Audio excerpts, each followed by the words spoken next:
प्रश्न 1। हर्यक वंश के किस शासक को कणिक कहा जाता था? ए नागचक, बी उदयन, सी अजातशत्रु, डी बिंबिसार। उत्तर सी अजातशत्रु। अजातशत्रु को जैन ग्रंथों में कणिक कहा गया है।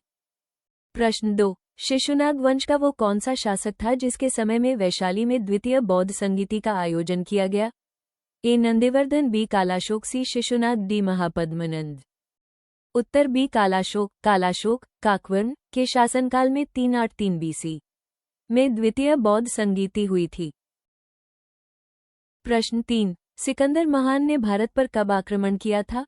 ए 326 BC, बी 298 BC, सी 320 BC, डी 305 BC। उत्तर ए 326 ईसा पूर्व। सिकंदर ने 326 BC में खैबर दर्रे के माध्यम से भारत पर आक्रमण किया।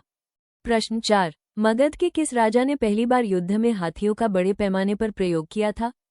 ए बिंबिसार, बी चंद्रगुप्त मौर्य, सी अजातशत्रु, डी बिंदुसार।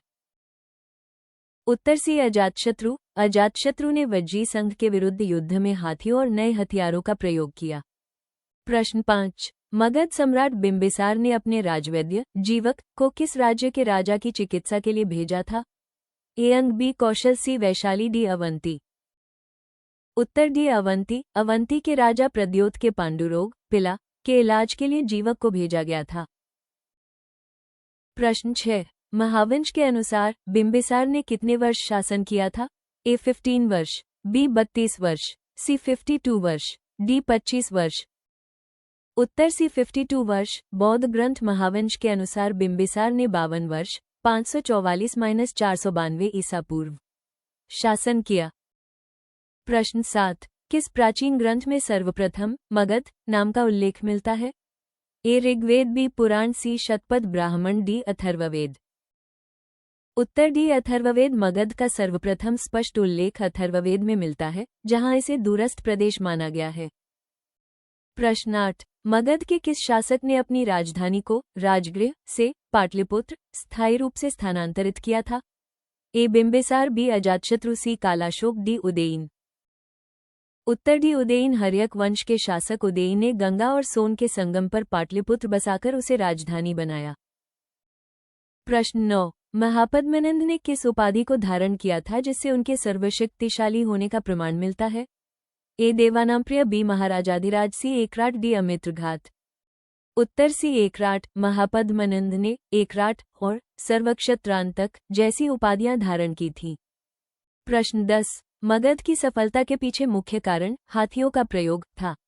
वो कौन सा क्षेत्र था जहां से मगध को प्रचुर मात्रा में हाथी प्राप्त होते थे? ए पूर्वी वन अंग और मगध के निकटवर्ती जंगल, बी दक्कन का पठार, सी पश्चिमोत्तर भारत, डी सौराष्ट्र। उत्तर ए पूर्वी वन अंग और मगध के निकटवर्ती जंगल। पूर्वी भारत के जंगलों में प्रचुर मात्रा में हाथी उपलब्ध थे, जो मगध सेना का मुख्य आधार बने। प्रश्न 11। वज्जी संघ के विरुद्ध युद्ध में अजातशत्रु ने किन 2 गुप्त हथियारों का प्रयोग किया था? ए रथमुसल और महाशिलाकंटक, बी अग्निबाण और विषैली गैस, सी धनुष और बाण, डी तलवार और ढाल। उत्तर ए रथमुसल और महाशिलाकंटक। अजातशत्रु ने गदायुक्त रथ, रथमुसल और पत्थर फेंकने वाली मशीन महाशिलाकंटक का उपयोग किया था। प्रश्न 12। शिशुनाग वंश का अंत किस शासक ने किया था? ए घनानंद, बी महापद्मनंद, सी पुष्यमित्र शुंग, डी चंद्रगुप्त मौर्य। उत्तर बी महापद्मनंद। महापद्मनंद ने शिशुनाग वंश के अंतिम शासक की हत्या कर नंद वंश की स्थापना की। प्रश्न 13। सिकंदर के आक्रमण के समय मगध पर किस वंश का शासन था? ए मौर्य वंश, बी हर्यक वंश, सी शिशुनाग वंश, डी नंद वंश। उत्तर डी नंद वंश। सिकंदर के समय मगध पर नंद वंश के राजा घनानंद का शासन था। प्रश्न 14। मगध के किस शासक को श्रेणिक के नाम से जाना जाता था? ए बिंबिसार, बी घनानंद, सी अजातशत्रु, डी बिंदुसार। उत्तर ए बिंबिसार। बिंबिसार को जैन साहित्य में श्रेणिक कहा गया है क्योंकि उसने पहली बार स्थायी सेना रखी थी। प्रश्न 15। किस शासक ने अंग महाजनपद को मगध में मिलाया था? ए शिशुनाग, बी बिंबिसार, सी कालाशोक, डी चंद्रगुप्त मौर्य। उत्तर बी बिंबिसार। बिंबिसार ने अंग के शासक ब्रह्मदत्त को हराकर अंग को मगध साम्राज्य का हिस्सा बनाया। प्रश्न 16। नंदवंश के पतन का मुख्य कारण क्या था? ए धार्मिक विद्रोह, बी राजा की अलोकप्रियता और अत्यधिक कर, सी बाहरी आक्रमण, डी अकाल।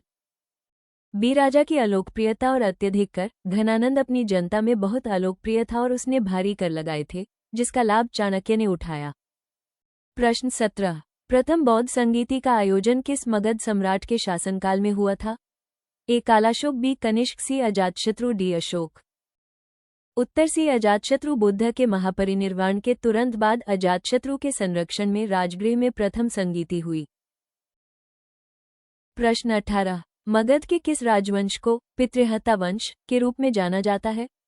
ए हर्यक वंश, बी नंद वंश, सी शिशुनाग वंश, डी मौर्य वंश। उत्तर ए हर्यक वंश। अजातशत्रु ने बिंबिसार की और उदयन ने अजातशत्रु की हत्या कर सत्ता प्राप्त की थी।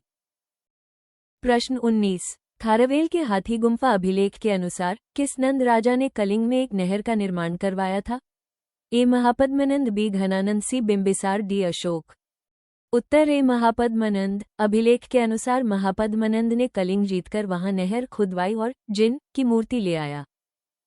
प्रश्न 20। किस शासक ने अवंती महाजनपद को जीतकर मगध का हिस्सा बनाया और मगध अवंती की 100 साल पुरानी शत्रुता समाप्त की? ए शिशुनाग, बी बिंबिसार, सी चंद्रगुप्त मौर्य, डी अजातशत्रु। उत्तर ए शिशुनाग। शिशुनाग ने अवंती के राजा अवंतीवर्धन को हराकर उसे मगध में मिला लिया। प्रश्न 21।